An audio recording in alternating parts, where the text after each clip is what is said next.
So it's Saturday, and commentators have been asking me to comment. Basically, it's on one thing, Japan, but one looking at through the five factors, and the other one was why is the Japanese yen going down against the dollar when the dollar is going down against all the other currencies?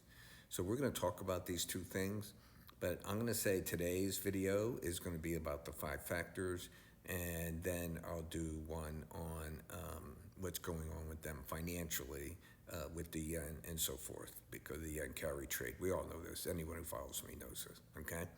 But let's talk about the five factors. Now, this is what we believe, that countries, when I say countries, your presidents, your dictators, your PMs, all your diets, your congresses, this is what we're going to have to deal with. Because remember something, the last era, from 45 to 2019, the one thing that was the constant was that American naval power dominated the world.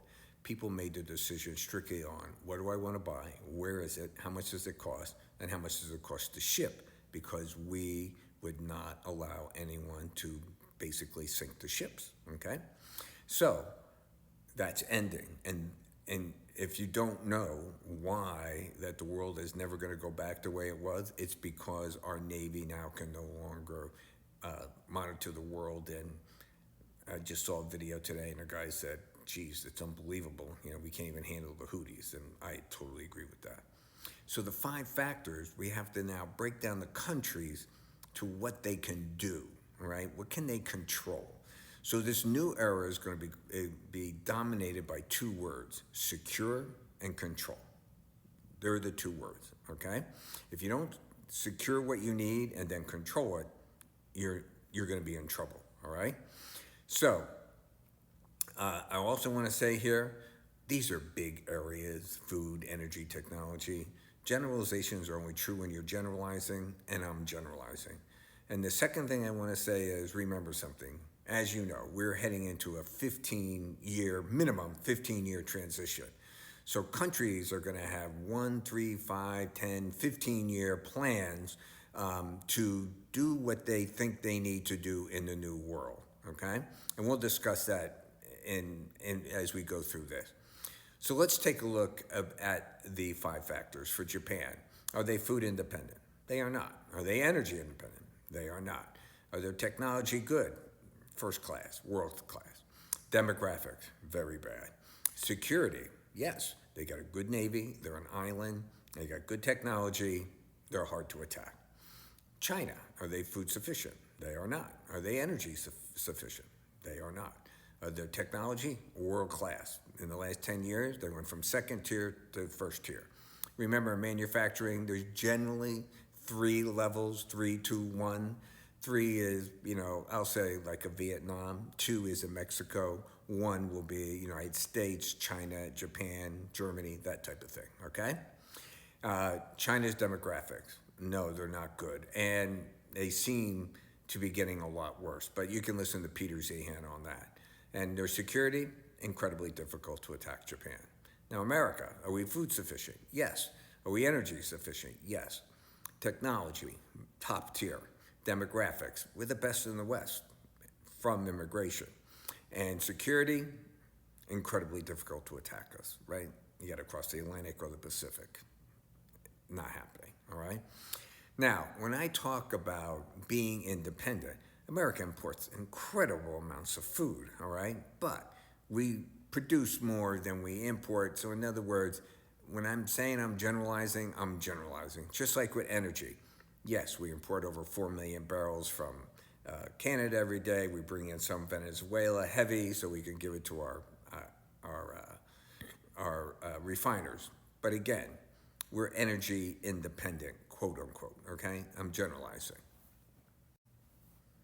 So here's food. You're Japan now. You're the head of Japan. You got to make up your mind. And you see who has the food.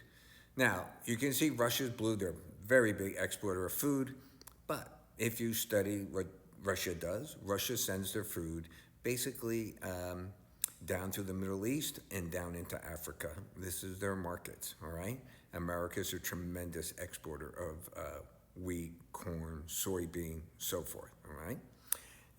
And when you look at Australia, they're different. They do cattle and sheep, which is fine. I'm just saying they're net exporters of food. So now when you're Japan and you sit there and say, who am I going to choose? Am I going to choose the eagle or the dragon? So the first thing you ask them is, well, if I need food, is China going to send me food? You have to answer that question, okay? So what about imported energy? So if you're Japan here, you look over here on that thing, it says JPN, they import 87%, okay? And you can see who are importers and who are exporters. Russia is an exporter, Ukraine is an exporter, America is an exporter, Brazil is an exporter, and so is Australia. Australia sends a lot of coal to China, okay? So it's all different. We're just saying, are you energy independent?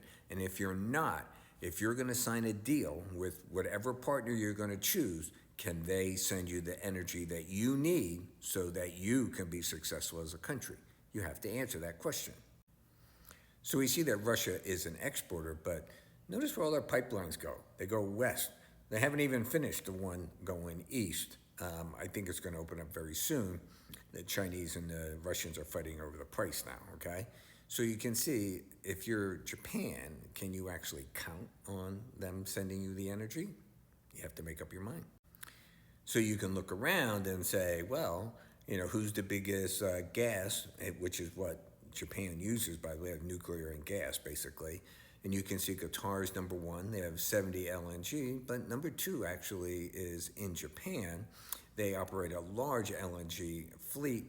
And what Japan did about 10, 15 years ago is they started buying gas fields around the world and then building the LNG ships to bring it back to Japan, okay? But as you're making up your mind on who you're going to cut your deal with, here are your energy exporters. So there's roughly 195 countries, 150 are net energy importers. So you have to look to the exporters as your possible partners. And the importers, the biggest ones in the world, top three, China, Japan, and India. Now, on technology, I understand either you have it or you don't, or you can build it, but I'm going to put these two things together. I'm going to put technology and demographics together. And here's the reason why. I think we're moving into a new world that's going to be dominated by technology. Everyone says it's going to be the new AI era, whatever, right? Robots, so forth and so on. So technology is going to be big. And that means you're going to need a lot of STEM students, right?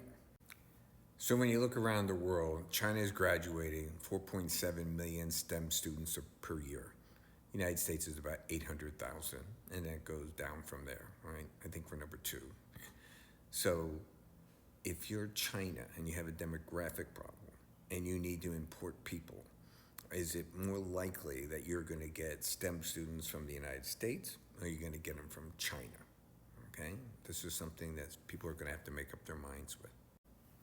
And you can see in Japan already, Japan does not take a lot of immigrants, right? But they're starting to bring in workers. And they're now about, I think between 50 and 100,000 STEM workers, mostly from Japan and some from South Korea mostly from China and South Korea that are coming. These other people are just doing the regular jobs because, frankly, Japan's population is so old and they just don't have a lot of people. And here's the fertility rates in the world. I know people don't really pay attention to this, but in my personal opinion, this is going to be one of the biggest issues we face over the next 20 years. And we can do a whole series on just fertility. But I would say this is going to be an issue. So now you're the Prime Minister of Japan. Who do you cut your deal with? Do you go with China, who you fought? They hate you. The South Koreans hate you. The North Koreans hate you. Or do you cut it with America? And look what America is doing to you, which we're going to discuss in the next video. Can you survive America and what they're doing to you today? So, like and follow, tell me in the comments, and thank you for listening.